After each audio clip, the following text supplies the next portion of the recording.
Hello, good morning, नमस्कार, आदाब। एक बार फिर से आप सबका स्वागत है वाईफाई स्टडी स्टूडियोज चैनल पे, which is a part of an academy. तो सुबह के 5 बजे का ये जो आपका शेड्यूल चल रहा है, जो पढ़ते पढ़ते आई थिंक आप लोगों को भी बोरियत होने लगी होगी और मुझे भी बोरियत होने लगी है। एक्चुअली सच्चाई तो यही है, क्योंकि स्टार्टिंग जी के आप कितनी बार पढ़ोगे यार, और कितनी बार हम पढ़ाएंगे।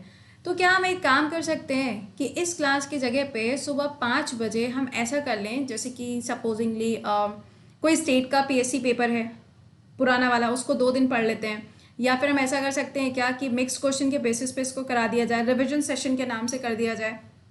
अगर आप इसके साथ में एग्री करते हो तो एक बार से मुझे इसी वीडियो के कमेंट बॉक्स में बता दीजिएगा, सो दैट उसके हिसाब से काम किया जाए।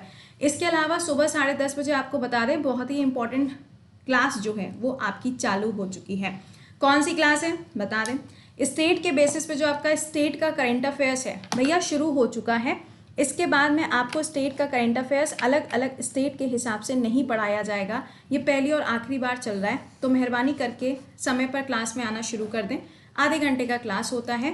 28 स्टेट्स हैं, इनके जो भी करंट अफेयर्स हैं पिछले 7-8 महीने के, सब एक साथ पढ़ा रहे हैं। जैसे एक दिन यूपी हो गया, एक दिन एमपी हो गया। और हाँ, कुछ बच्चे ऐसे होंगे, मैं तो अपना वाला स्टेट पढ़ूंगा, जब मेरा वाला स्टेट आएगा तब मैं पढ़ूंगा। बेटा, जब एग्जामिनेशन हॉल के अंदर जब पेपर आता है ना, तो वो पेपर देखकर नहीं आता है कि तुम कौन से स्टेट में बैठे हो, ठीक है ना। तुम्हारे स्टेट के 2 क्वेश्चन आ जाएंगे, 3 क्वेश्चन आ जाएंगे, लेकिन बाकी क्वेश्चंस का क्या करोगे? वहां पे तो आपको पढ़ना पड़ेगा ना।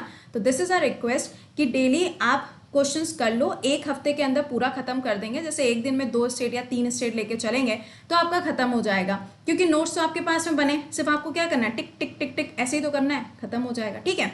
बाकी दोपहर में 2 बजे आपका साइंस का लूसेंट चल रहा है, तो उसे मेहरबानी करके ज्वाइन कर लीजिएगा। आपकी श्रद्धा के ऊपर है, it's not Shraddha Kapoor, but आप भी जानते हो लूसेंट इज अ बुक जो आपके हर एक एग्जाम में काम आती है, तो आप उसका रिविजन करना मत भूलिए। चलिए शुरुआत करते हैं। आज का जो सेशन है वो आपका आइलैंड्स के ऊपर बेस्ड है। तो देखते हैं पहला क्वेश्चन कौन सा है। Steward island is the only 3 large islands of which Commonwealth countries. देखो, कॉमनवेल्थ कंट्रीज की बात करें तो पहले तो ये समझो कि ये वो कंट्रीज हैं जहां पे कभी ना कभी ब्रिटिशर्स की कॉलोनी रही है, यानी कि उपनिवेश रहा है। For example India. इसी तरीके से आप देखेंगे तो इसके अंदर अभी रिसेंटली जो कंट्री ज्वाइन हुई है वो है मालदीव्स। क्वेश्चन पूछ सकते हैं आपसे, कौन सी कंट्री है जो अभी रिसेंटली ज्वाइन हुई है, आप सीधे आंसर कर देना मालदीव्स। और पूछा जा रहा है कि कौन सा वाला आइलैंड, तो आंसर हो जाएगा न्यूजीलैंड। सेकेंडली, न्यूजीलैंड के अंदर अगर आप देखें तो आपको जो इसकी कैपिटल मिलेगी वो है वेलिंगटन, और सबसे बड़ा जो शहर है वो है ऑकलैंड। क्यों ये इंपॉर्टेंट हो जाता है? अभी रिसेंटली आपको मैंने पढ़ाया था आईसीसी के अंदर जो पूरे वर्ल्ड के अंदर जो टेस्ट चैंपियनशिप होने वाली है उसका आयोजन जून के अंदर किया जाएगा, और इंडिया वर्सेस न्यूजीलैंड का वो मैच होगा, तो इसको थोड़ा ध्यान रखिएगा। अगला सवाल, the island of Saint Andrews is the part of which South American country. ये कौन सी साउथ अमेरिकन कंट्री का हिस्सा है? तो आंसर हो जाएगा कोलंबिया। कैसे हमें इसको समझना है? देखो, फॉर एग्जाम्पल क्या है, फ्रांस की बात करें, राइट, तो फ्रांस का एक छोटा सा आइलैंड है रीयूनियन आइलैंड। ये कहाँ पर है? ये इंडियन ओशियन में। फ्रांस का है, यूरोप में, बट है तो उसी का पार्ट ना। उसी तरीके से यहाँ पर ये वाला आपके लिए क्वेश्चन है, ठीक है। अगला बताइए, क्वेश्चन में पूछा जा रहा है इन विच सी डज ग्रेनेड इज लोकेटेड। देखो, ग्रेनेडा मत पढ़ना, इसको थोड़ा अजीब लगेगा। आपको बताना है कि कहाँ पर लोकेटेड है, तो ये कैरेबियन सी में है। जब हम कैरेबियन सी बोलेंगे तो ध्यान रखना, ये वो जगह है जहाँ पर आपको वेस्ट इंडीज या फिर आपका जमाइका, ये कंट्रीज मिलती हैं। इसलिए बोल रहे हैं क्योंकि वहाँ पे जो कंट्रीज हैं वो सारी की सारी आइलैंड कंट्रीज हैं, और उनको कैरेबियन कंट्रीज के नाम से जाना जाता है क्योंकि वहाँ पे कैरेबियन सी है। अगला, ईस्टर आइलैंड, ये क्यों जाना जाता है? तो यहाँ पे आपको बहुत सारे स्टेच्यूज देखने को मिलते हैं। आपके लिए छोटा सा होमवर्क है, आप बताओगे कि ये कहाँ पर लोकेटेड है। अगला, on which island does Scotland lie. Scotland जो है वो कौन से आइलैंड के ऊपर लोकेटेड है? तो इसका आंसर हो जाएगा ग्रेट ब्रिटेन। अब देखो, सिंपल सी बात है, स्कॉटलैंड हमें मालूम है, जब हम यूके बोलते हैं तो यूके के अंदर डिफरेंट डिफरेंट कंट्रीज आती हैं, जैसे कि नॉर्थ आयरलैंड हो गया, आपका वेल्स हो गया, इंग्लैंड हो गया, स्कॉटलैंड हो गया, है ना, ये सब अलग अलग है। तो आपसे पूछा जा रहा है कौन सा आइलैंड है, आप बोलोगे ग्रेट ब्रिटेन, क्योंकि आप जब मैप में देखोगे ना तो यूके आपको अलग से नजर आता है ना। इधर की तरफ देखोगे तो नॉर्थ सी है, यहाँ पे देखोगे तो इंग्लिश चैनल है, इधर की साइड पे फ्रांस है। तो इस तरीके से आपको ये ध्यान रखना है। अगला, what is the capital of Maldives. Easy है, और मालदीव भी आपको मालूम होना चाहिए कि आइलैंड है, और ये आइलैंड कंट्री जो है ये इंडियन ओशन की सबसे छोटा आइलैंड माना जाता है। लार्जेस्ट पूछा जाएगा तो मेडागास्कर हो जाएगा। इसका आंसर क्या बनेगा? माले इज द करेक्ट आंसर। अगर इसकी करेंसी पूछी जाएगी तो ऑब्वियसली मालदीवियन रुपी रहेगी, और इंडिया के साथ में इनकी जो एक्सरसाइज है उसका नाम क्या है, इक्विवेरिन एक्सरसाइज। अगला देखिएगा, स्मॉलेस्ट आइलैंड ऑफ निकोबार। देखो निकोबार में आप अगर देखें तो वो ग्रुप ऑफ आइलैंड्स है, इसीलिए हम उसको आर्चिपेलागो भी कहते हैं। आर्चिपेलागो का मतलब क्या होता है, ग्रुप ऑफ आइलैंड्स। बहुत सारे आइलैंड्स जब होते हैं आपस में, जब वो जुड़ के एक छोटा सा घर बनाते हैं तो उसे हम क्या कहते हैं, आर्चिपेलागो कहते हैं। अब ये निकोबार का सबसे छोटा कौन सा है, पिलो मिलो। अब पिलो मिलो, देखो पिलो लगा के सिर्फ सोना ही याद आता है, सुबह सुबह अगर क्लास देख रहे हो तो बस यही याद आ रहा होता है काश थोड़ा सा और सो ले, है ना। तो ये जो पिलो मिलो है ना, ये सबसे छोटा आइलैंड है निकोबार आइलैंड्स में। और यहाँ पे आपको ये ध्यान रखना है कि ग्रेट निकोबार जो यहाँ पर है उसके जस्ट नीचे आपको क्या मिलता है, पिग्मेलियन पॉइंट है, जिसे हम इंदिरा पॉइंट के नाम से भी जानते हैं। अगला अमनदीवी आइलैंड। अब सुनो, लक्षद्वीप आइलैंड जो है पहले उसके अलग अलग पार्ट्स है, जैसे कि अमनदीवी आइलैंड हो गया, लकादीवी आइलैंड हो गया, मिनिकॉय हो गया। अब इन सबको मिला के हम क्या बोलते हैं, लक्षद्वीप आइलैंड बोलते हैं। सवाल में पूछा जा रहा है कि ये फेमस क्यों है। मैंने आपको पढ़ाया हुआ है कि जो लक्षद्वीप का हिस्सा है, लक्षद्वीप का जो एरिया है, वहाँ पे अगर हम देखें तो पूरा का पूरा कोरल रीफ आपको वहाँ देखने को मिलता है। तो इसका आंसर क्या हो जाएगा, कोरल रीफ्स। अगला साउथ तलपाटी आइलैंड जो है ये आपको कहाँ पर देखने को मिलता है और ये किसके साथ में डिस्प्यूट में है, यानी कि विवादों में है। आंसर होगा बांग्लादेश के साथ में। देखो बांग्लादेश के साथ में आप मैप में देखोगे तो न्यूमोर आइलैंड भी आपको मिलेगा जो डिस्प्यूटेड है। वहीं पर आप देखेंगे वेस्ट बंगाल के एरिया में तो आपको सागर आइलैंड भी मिलता है, बट वो डिस्प्यूटेड नहीं है। तो दोनों लोकेशंस आपको मालूम होनी चाहिए। अगला डनकन पैसेज किसको किसको सेपरेट करेगा। देखिए अगर आपने वो वाली क्लास नहीं देखी है जो यूनियन टेरिटरीज़ की मैंने पढ़ाई थी, तो एक बार से ड्रीम यूपीएससी पे जाके देख लेना, उस पर मैंने हर एक यूनियन टेरिटरी आपको एक्सप्लेन करी हुई है, ठीक है। चलिए इसका आंसर होगा Rutland island and little Andaman. Duncan passage कहाँ था, याद अगर आ रहा हो आपको तो साउथ अंडमान था। साउथ अंडमान पे आपको पोर्ट ब्लेयर मिलेगा, उसके नीचे यहाँ पे वाटर बॉडी थी और उसके नीचे क्या था, लिटिल अंडमान। और लिटिल अंडमान के नीचे क्या था, 10 डिग्री चैनल, और उसके नीचे क्या था, कार निकोबार। तो ये लोकेशन याद रखिएगा कि साउथ अंडमान का ये जो यहाँ बिल्कुल कोने पे आपको आइलैंड मिलता है उसका नाम क्या है, रटलैंड आइलैंड, और उसी के नीचे आपको डनकन पैसेज मिलेगा। अगला सवाल बताइए, क्वेश्चन में पूछा जा रहा है कौन सा ऐसा आइलैंड है अंडमान निकोबार का जो एक अच्छा एग्जाम्पल है मड वॉल्केनो का, जिसको हम जालकी के नाम से भी जानते हैं। तो इसका आंसर हो जाएगा बरटंग आइलैंड। देखो मड वॉल्केनो बोला गया है, कहीं पर भी एक्टिव वॉल्केनो नहीं लिखा हुआ है। अगर एक्टिव वॉल्केनो होता तो आप बोलते बैनन आइलैंड, और एक्चुअली इंडिया में इसके अलावा और कोई एक्टिव वॉल्केनो है भी नहीं, ठीक है। तो ये ध्यान रखना। अच्छा अगला, Andaman Nicobar island are submerged part of mountain range. Question में पूछा जा रहा है कि अंडमान निकोबार का जो हिस्सा है वो कौन से माउंटेन रेंज का पार्ट है। अगर आपने पढ़ा हुआ है स्पेशल क्लास तो आप आंसर कर लोगे, नहीं पढ़ा हुआ है तो फिर दिक्कत आएगी, सोचोगे 10 बार। इसका आंसर क्या है, अराकन योमा। आपको मैंने पढ़ाया था कि म्यांमार वाले एरिया से होता हुआ जो हिमालय का हिस्सा आता है उसका नाम क्या है, अराकन योमा, और जहाँ पे आपको अंडमान निकोबार मिलेगा वहाँ क्या है, अराकन योमा। अगला, which neighbour country India ceded Katchatheevu island. भैया आंसर कर लेना, ठीक है, वरना नहीं आंसर कर पाए तो बेइज्जती वाली फीलिंग आएगी हमको, क्योंकि इतनी बार बताने के बाद में भी गलत कैसे करोगे। जावा आइलैंड है, जावा। जावा आइलैंड क्यों बोल रहे हैं हम, हाँ चलो जावा आइलैंड से ही समझ लेते हैं। जावा आइलैंड है इंडोनेशिया, उसके पैरेलल में क्या है आपको क्या मिलता है, निकोबार, है ना।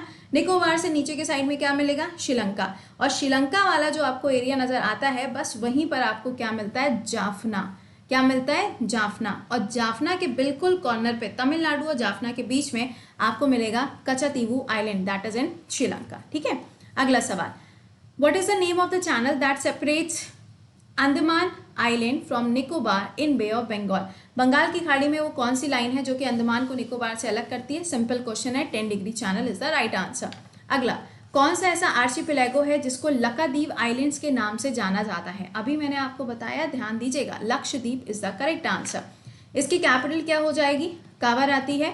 और ये ध्यान रखना, यहाँ पे आपको एंडोरा नाम की जो एक आइलैंड मिलता है वो एक्चुअली एंड्रोथ नाम का जो आइलैंड मिलता है वो यहाँ का सबसे बड़ा आइलैंड है। कहाँ का, ये लक्षद्वीप के आर्चिपेलागो का, ठीक है।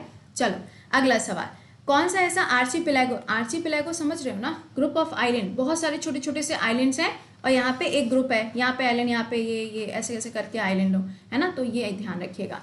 अच्छा, forms a part of Pacific ring of fire, ring of fire कहाँ मिलेगी आपको मालूम है? जापान, चाइना, ये क्या नाम है, फिलीपींस, इंडोनेशिया, सिंगापुर, ये वाला जो एरिया है ना, ये क्या है? रिंग ऑफ फायर है। यहाँ पे जो आपको आर्चिपेलागो देखने को मिलता है वो क्या है? एल्यूशन आइलैंड के नाम से जाना जाता है। अगला, which is the largest archipelago of the world? कौन सा है? मेले है। लेकिन अगर आपसे इसको मलाया मत पढ़ना, ठीक है? अगर आपसे पूछा जाए उसके बारे में, क्या नाम है, जो इक्वाडोर है, इक्वाडोर का एक हिस्सा है, आप मुझे बताना कि वो कौन सा वाला आइलैंड है जो कि पैसिफिक ओशन में लोकेटेड है और जहाँ पे टर्टल्स पाए जाते हैं। करेक्ट आंसर करना, गलत मत बताना। अगला, which island is an Arctic ice rise in a shape of dome? Antarctica के अंदर एक आपको आइलैंड मिलता है जिसका शेप कैसा है? डोम के शेप का है। अब उसका नाम क्या है? बाकनर। यहीं पे आपको रोज आइलैंड भी देखने को मिलता है। बहुत रेयर केस में पूछता है, जैसे कि यूपीएससी ने पूछा हुआ है रोज आइलैंड के बारे में, थोड़ा ध्यान रखना कि इसकी लोकेशन कहाँ पर है। अगला, the largest island of the world, हम सभी लोग जानते हैं ग्रीनलैंड है, और ग्रीनलैंड जो है वो कौन सी कंट्री के अंडर में आता है? डेनमार्क के अंडर में आता है, ठीक है। अगला, which is the chain of volcanic island in the north Pacific ocean? North Pacific ocean का जो एरिया है वहाँ पे वॉल्केनिक एक आपको चेन नजर आती है। कौन सी वाली है? हवाई वाली है। हवाई से आपको याद आएगा पर्ल हार्बर के बारे में, पर्ल हार्बर से याद आएगा वर्ल्ड वॉर के बारे में। ये सब चीज़ें आप तभी रिलेट कर पाओगे अगर आपने सारे स्पेशल क्लासेस पढ़े हैं।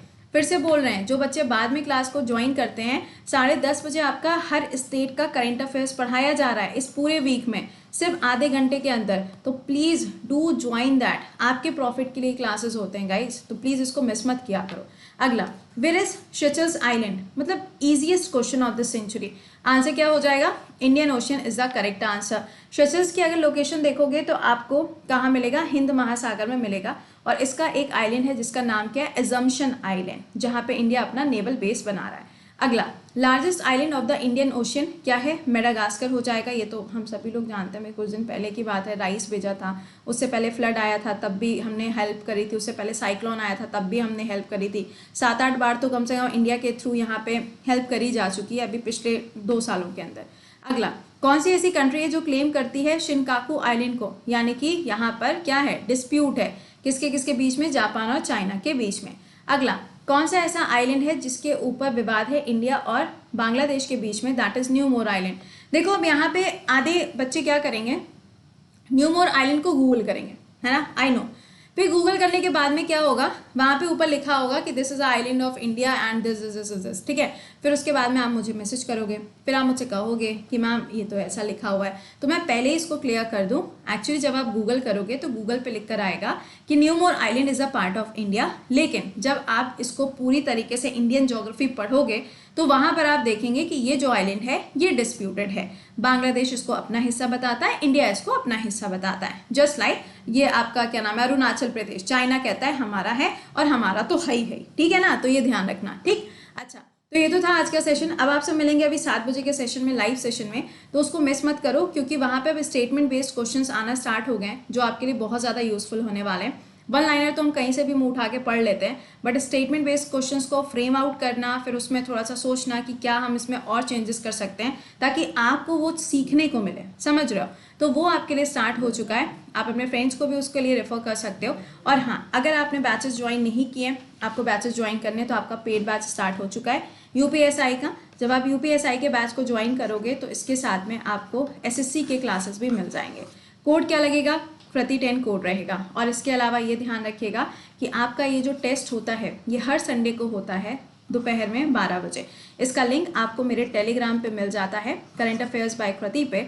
वहां से आप क्या कर सकते हो, लिंक पे क्लिक करके डायरेक्टली इसको ज्वाइन कर पाओगे। कोड क्या लगेगा? प्रति 10 कोड लगेगा, ठीक है। चलिए, फ्री होता है, सभी बच्चे ज्वाइन कर सकते हैं। चलिए मिलते हैं आप लोगों से कितने बजे? 7 बजे। टिल देन खुश रहिए, मुस्कुराते रहिए, बाय बाय, ठीक है।